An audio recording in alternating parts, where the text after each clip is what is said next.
Welcome to the Salmon Runs YouTube. Enjoy the video.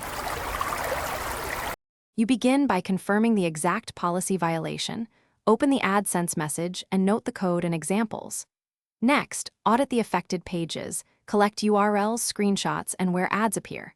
While doing that, make sure your site has clear policies, privacy, contact, and original content evidence. Once done, compile a short list of fixes you can apply immediately.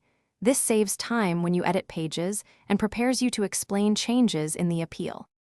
You now perform targeted fixes, remove or rewrite the flagged content, and prioritize repeated offenses.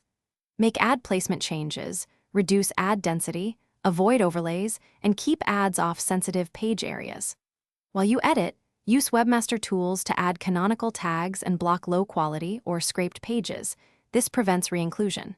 Make sure to document each change with timestamps or screenshots, because you will reference those when you submit your appeal to show clear remediation steps.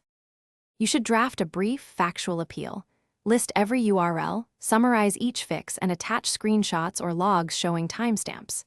Submit it through the AdSense policy appeal form, and then monitor email for a 3 to 7 business day response. If the appeal is denied, request a specific explanation, re-audit the pages with fresh evidence, and correct outstanding issues before reappealing.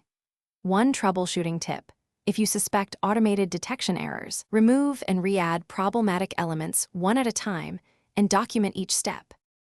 Thanks for watching. Consider subscribing if we helped you.